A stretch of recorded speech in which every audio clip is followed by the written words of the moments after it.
this during the time of Umar bin al-Khattab radiallahu anh, where he tried to set the level of the dowry, of the mahar. And he said this in the mosque. He's known as being a very strong, very stern man. People would be very worried and scared of this person. And it was reported in a narration that a woman stood up and said, "Oh Umar, how can you set that which wasn't set by Allah subhanahu wa ta'ala?" Yeah? What a challenge. That's right. And Umar, because he recognized where the true leadership lied, irrespective. This now, the gender doesn't get involved here. It's nothing to do with man or woman. This is to do with how do we understand the correct application of Islam. He turned around and he said, the woman is right and Umar is wrong.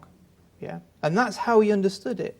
And that's the correct type of leadership. And that's why I'm saying is that if we have within our communities a general acceptance and understanding of the fixed principles within Islam, those leaders will therefore be held accountable to that.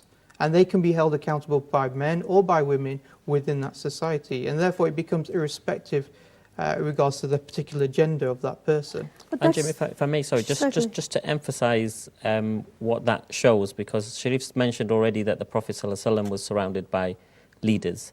And here clearly Umar radiallahu anhu was also surrounded by leaders. And leaders, good leaders, surround themselves with powerful, strong people. What we find in today's society, this is the problem we have, is that our leaders like to have people around them who are not able to challenge them, who are not strong and powerful, who have been put and kept in their place. That doesn't grow the society. The Prophet ﷺ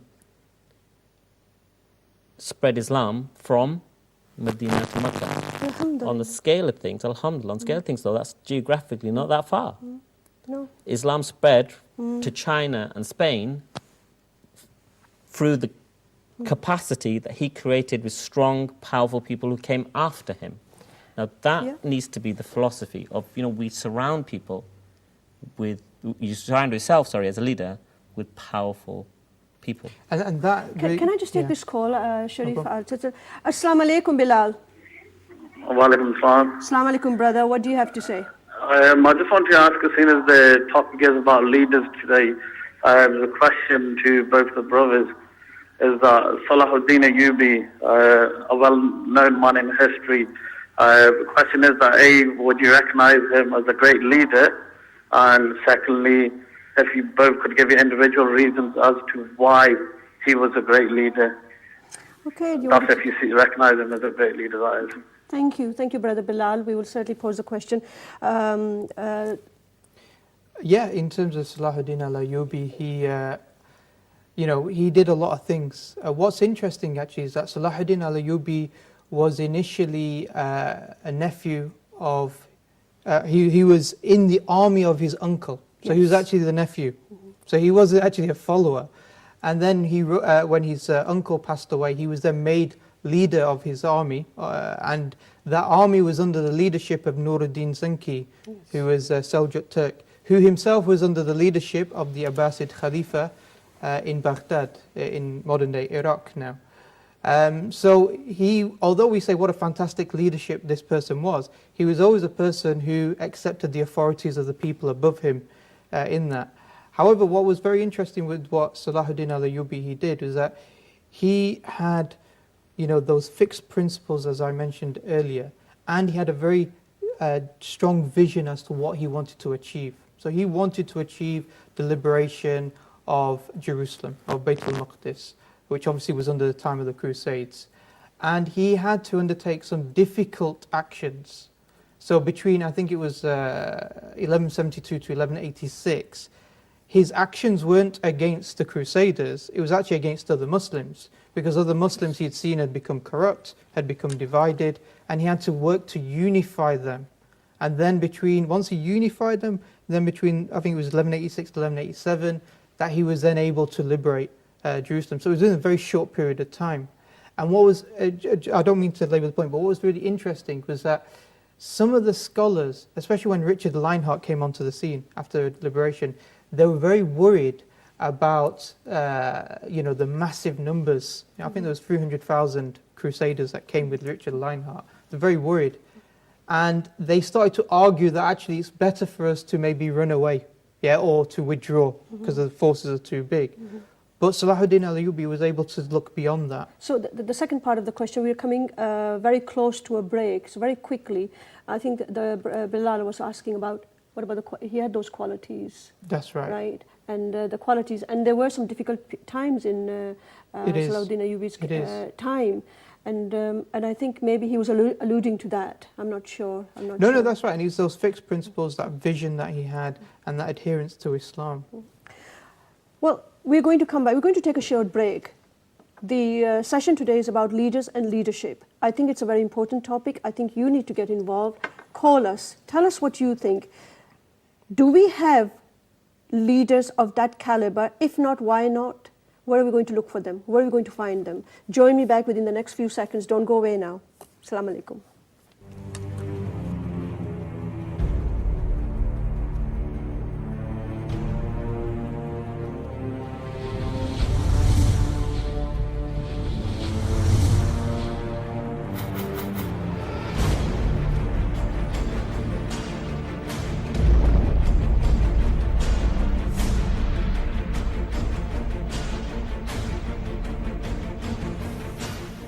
Shadi on Ummah.com are proud to announce the launch of their long-awaited new website. The new website is packed full of new features. Chat and interact with other members in our live chat rooms. Create and manage your own profile.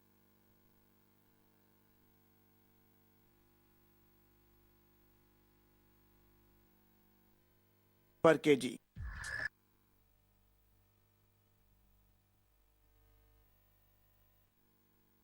Every child is born with a natural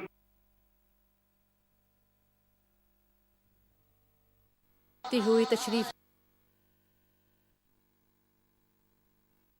ages.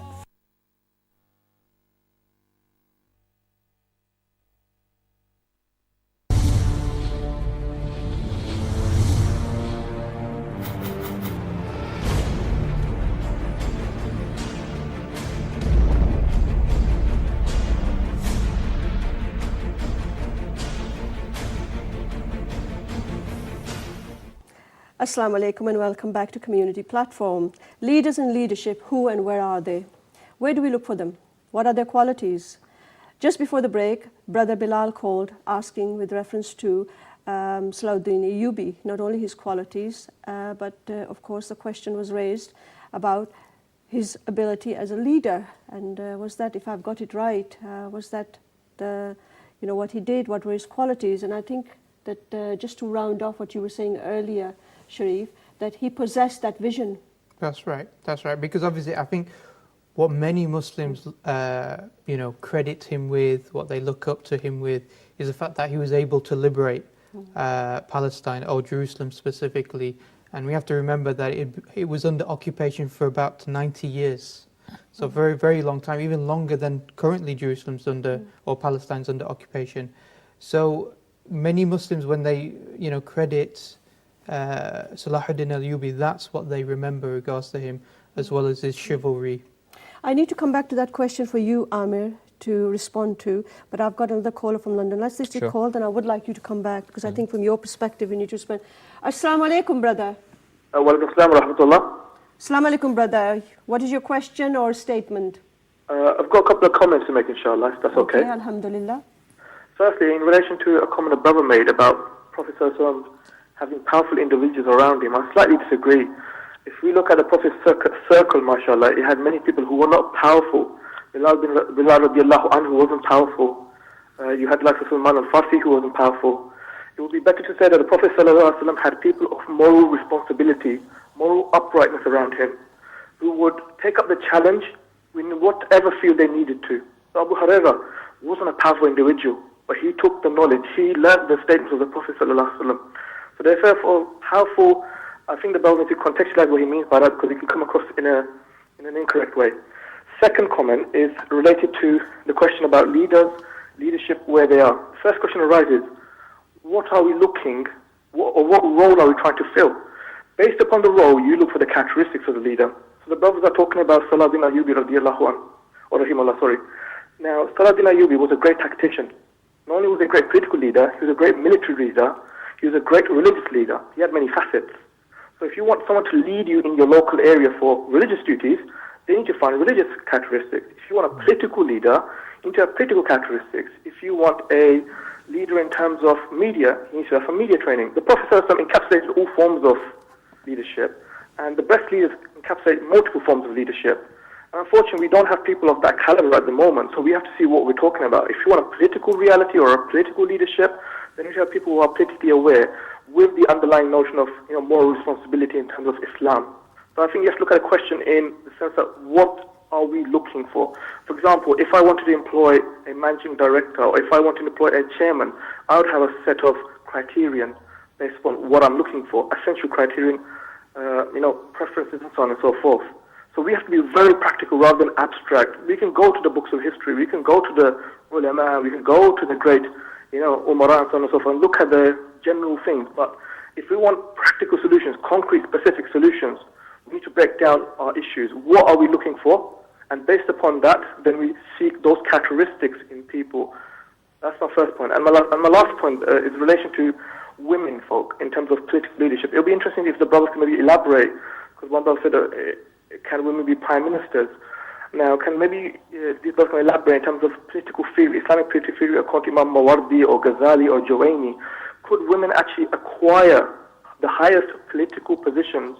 Because there is a discussion there. As far as I'm aware, women can acquire high, positions of knowledge and ulum and so on and so forth.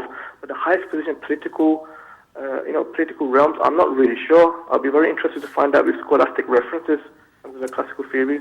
Thank you. Jazakumullah khair for your show. It's very Thank you interesting. so much. Keep watching, and we appreciate your time and contribution. Okay, let's start with you. Okay. Just to maybe mention, I don't think we said that he was surrounded by powerful people. What I mentioned was that he led leaders, and we know this because when people like Abu Ubaidah ibn al-Jarrah or Sa'd ibn Abi Waqqas radiallahu an, who after the Prophet ﷺ passed away or left this world, they took positions of leadership. So we can see that these were not just people who were following the personality of the Prophet ﷺ and were left with nothing. I think we mentioned about how he built capacity amongst the Sahaba. So that's the key issue. Obviously, the Sahaba generally didn't have the might and the warriors and the weaponry and the modern technologies as we have today, because real leadership comes in the thinking, the ideas, and the ideas have to be rooted upon fixed principles, and we're saying those fixed principles must be Islam. So even if we're talking about political leadership or leadership in a mosque or leadership in a community center or leading a school, it still has to come from principles, and those principles are going to be shaped by our Islamic belief. I think the other point that was mentioned about having practical examples, that's important also. There are many times where we can look at the life of the Prophet ﷺ, the life of the companions, their leadership, and take very practical examples of this. For example, Umar radiallahu an, it was said of him, he would see enemies or pitfalls on every road.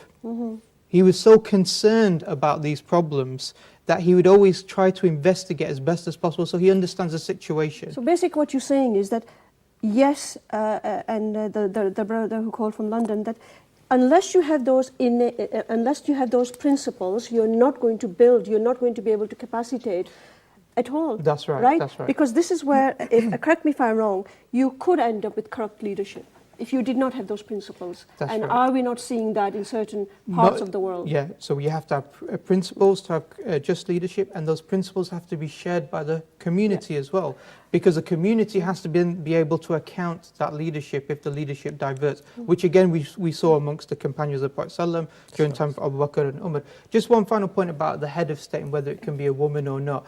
Generally, the scholars are in consensus. That requires a whole new program. That's right. But generally, they say it's for a man. Right, we need to take this call because I think he's been hanging on. I think it's Brother Shaukat, is it? From Manchester. Assalamu alaikum, brother. Assalamu alaikum, yes. I'd like to say, in my idea of how a leader should be, he should be someone who is truthful, who is visionary, who is able to foresee problems, identify problems and identify correct solution to these problems. Someone who should be open to accountability to all, and someone who is able to command unity rather than division through respect. Thank you so much, Brother Shaukat. We appreciate that. But of course, you're talking about qualities of leadership. Thank you very much. Jazakallah khair. Amir, I want to come back to you with the last caller that we didn't respond to, which was Bilal's question. Sure. And